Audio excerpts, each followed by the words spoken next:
If your mid-century house has a shaker kitchen and white painted brick right now, you already know that the standard advice is not going to help you bring back mid-century charm.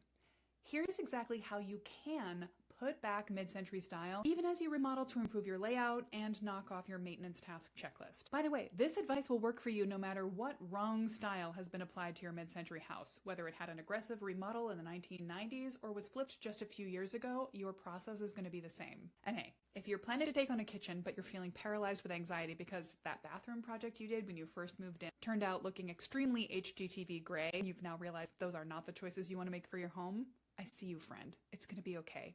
This is how to make it better. As an architect, I've helped hundreds of homeowners plan tailored, timeless remodels for their houses, even when they themselves did a little bit of the un-mid-century work in their early days and projects. Over the years, I've streamlined the system that my students and clients can follow to get from that vague feeling of something's wrong with my house, it needs a refresh, but I don't know exactly what, to this is the plan I'm going to take on, and I know exactly what I'm going to tackle this year, and maybe also next year too. First, I need you to commit to going in the right order. This is not about ordering tile samples or even an infinite curation process of your Pinterest boards. We're going to begin from first principles, what really matters to you. And if you go in the right order, following the master plan method, you can plan a remodel that works well and fits your life and budget. It begins with creating a profile of your ideal home. And this is describing not the look, not the accoutrement, not the features of your house, but the feeling of being in it. Is it a place where you retreat from the world or a place where you gather your people together? Setting your priorities properly in the dream phase means you're going to ensure that the remodel you eventually take on is right in scale and scope and focuses on the things that matter most to you. So you're spending your budget in the right place. The worst case of a kitchen remodel is that you spend an insane amount of money and end up with a layout that has the exact same problems as the kitchen you had before. And in fact, most remodeled kitchens that aren't original to mid-century homes still have a lot of the original problem qualities of a mid-century layout. Mid-century kitchens don't suit modern life the best. Unless you are a solo cook who likes to be left alone in your own private domain to cook, which might be you, you may find that an original mid-century kitchen layout is too restrictive, too cut off, and too set up for just one person to work in conveniently, no collaboration possible. But so many of the replacement kitchens that I end up having to replace again with my clients and advise my students on how to fix are out-of-style updates that have the exact same layout problems baked into them that the original kitchen had because no one stopped to ask what they should be changing. They just knew that they needed to change something, so they removed and replaced. These replace-in-place remodels are a frustrating waste of money and time. That's not what you want for your house. The second phase of the master plan method is to discover what's going on with your house. A lot of people overthink this process. They feel like they don't have the expertise to properly document their house, but it's not as hard as it sounds. There are two distinct parts of the discovery process that are important, and I promise you can handle them both. Documenting what's there. Now, this might mean getting out graph paper and a tape measure and making a diagram of your house. It's okay if it's a little chicken scratch, but you do want to have a sense of the layout long before you hire a contractor and make it their problem, so that you have a clear sense of what's going on and you can start to put design possibilities onto it later. If you want to go a little further, it's very easy these days to use your phone to scan a house and generate an accurate computer model or create that into a 2D plan that you can then make design decisions based on as well. The other modern tool you're going to use to document your house is the camera in your phone. You want pictures of every original and every problematic detail in your house so you can easily refer to them and keep them in one place as you go forward through the process. One of my favorite tools for digital documentation is MagicPlan, although these days there's a bunch of other scanning softwares out there. What you want to avoid is going straight into a layout software from a scanning program. So I'm not recommending that you go into anything that's going to help you do like a room rearranger, a furniture revisualization program. Those are going to keep you locked in on the walls you have. You're looking to get a 2D vision of your house that is as proportionally accurate as possible. That's going to set you up for making great remodeling decisions in the later phase. There's another thing that should happen in the discovery phase, though, that goes beyond just documenting your house. You also want to get a little bit more expertise in your house.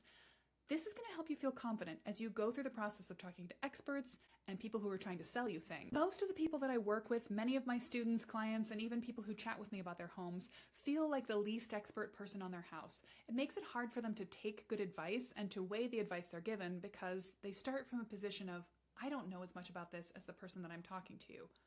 In reality, no one is the expert in living in your mid-century house that you are. You know what it sounds like in the middle of the night, creaky perhaps. You know how the sun moves across the house during the course of the day, during the course of the year. You know what's working for you and what isn't. So starting from that place and expanding outwards into maybe a little bit more about the house's history of ownership, who lived there first, next, and last. You could learn a little bit more about the history of mid-century design, watch some vintage movies, read some style guides, old magazines. I have a lot of advice for my students inside the Ready to Remodel program on how they can feel more expert in and on their home so that they can take advice as the person that is the center of the project rather than feel that sort of used car salesman process of they're going to sell you whatever they're going to sell you and there's nothing you can do about it. That's just not true, and it shouldn't be the way that you approach a remodel for your home. Those two parts, dreaming and discovering, match up with a third phase, distill, all of which form the pre-design steps of the master plan process. Distill is about setting the style for your mid-century home, distilling from everything that you could like on the internet and the world down to the actual choices you're going to make for your house. And I talked about this a lot in the last two videos in the series, but fundamentally, the more you get hung up on minutia, specific products that you're trying to pick before you've even figured out the scale and scope of your remodel, the slower your whole remodel process is going to go, and the more overwhelming every part of it is going to feel. So this is really a place where you're trying to get to the guidelines of your project from the beginning, rather than trying to get to the specific outcomes, products, and finishes that you're going to choose. If you are starting from a kitchen project, though, I can say that you can actually use the distill process for your kitchen to expand outwards lightly to basically the entire rest of your house. You can rinse and repeat your choices as you go through the rest of the projects over the next couple of years, making each one easier to accomplish than the last. What a relief. Once you've got those three pre-design phases done, you have thought about your priorities, you've considered what's going on in the house as it stands, and you've set your mid-century style, now you're ready to consider all of the possibilities for design solutions that might work for you. I call this phase draft, and it really does work best on a drafting board. I mean, drawing ideas in 2D on paper with a pen or pencil. The architecture school version of this is layers and layers of trace paper. And you can do a similar effect with digital design, but I think these ideas flow best. Even if we're talking about chicken scratches, you can make stick figure design moves, but testing out multiple ideas as roughly as possible will help you think as freely as possible about what can happen. I want you to challenge yourself in this phase to make sure you're thinking outside of the box. Again, we talked at the top about how a replace-in-place remodel is one of the most ineffective ways to make a change to your house. If you're going to be starting from a kitchen that has already lost all of its mid-century layers, you can think about how to change the layout, and this is the moment to challenge yourself to come up with the idea you had in mind all along and a couple of alternatives that might turn out to be better, or at least can be ruled out so that you know that your first idea really was the best one.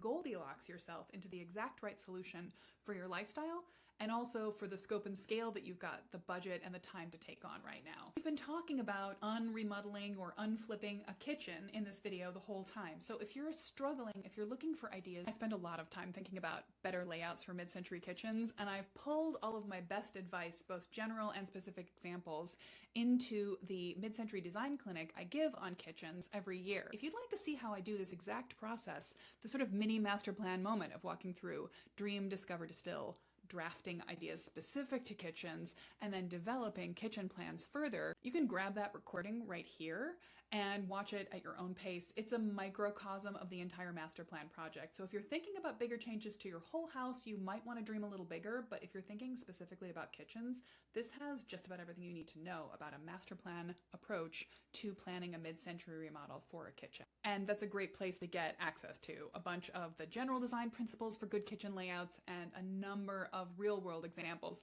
I have a section of that class where I basically go through solutions for straight-line kitchens, for galley kitchens, for L-shaped kitchens, for U-shaped kitchens, for all the weird little odd-shaped and option ones I've seen for weird flip layouts and how to roll them back to something that's more practical and more. So if you're looking for inspiration, for examples, for some guidance on how to right size and improve the layout of your mid-century kitchen, that's a really excellent place to start. So grab that right here if you're curious about it, or there's a link in the description. Now, the final step to the master plan method is to develop your ideas. And this is where we really get into right sizing your project for how much you want to take on and to match what you can do to the budget that you have available right now.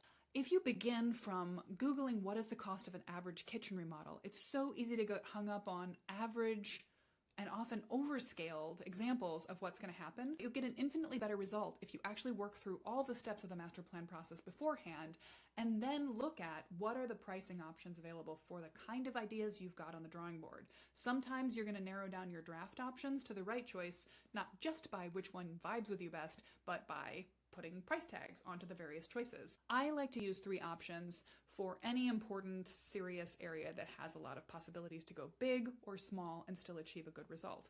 For adding on anything, for putting in owner suites, and certainly for kitchens. When I'm thinking of 3 kitchens, I'm not just thinking of 3 different layouts, although I might be trying to achieve one that's more open and connected to the rest of the house, one that has a little bit of separation between them, and one that has more privacy because maybe the 2 homeowners haven't yet agreed on which is going to look better and they want to see some designs realized first. But I'm also thinking about which has the least amount of change, up to a middle amount of change, and up to the biggest move that seems possible within the general scope and scale of their budget and approach. You can do this for yourself as well. This is the best way to, as I said, Goldilocks your way into the right choices by choosing a few ideas that might be a bit of a stretch for you, but also trying to challenge yourself to figure out how to solve your problems with the least amount of change from what you've got going on right now. Often when we have an original mid-century kitchen, we're trying to preserve as much of the original built-ins as possible, even while shifting the layout. And when we're dealing with a kitchen that's been aggressively flipped, if the flip was good quality, we might be thinking about preserving some of the existing non-original built-ins with new drawers and door faces, and then adding in only a few more to adjust the layout to work right as we go forward. So this is really a place where, as you move into the develop process from draft, you can make the budget larger or smaller to fit how much you want to change the house, and you can control the scale and timeline. Now that actually is going to be the subject of my next video, how to figure out what are the phases of your remodel if it needs to be broken apart into phases, and what to do first, next, and overall in order to make sure that the entire remodel achieves the result you're looking for and is doable within your budget and your available energy right now. So stay tuned for that one when I walk you through how to set the scale of your remodel and how to break it apart into phases if necessary.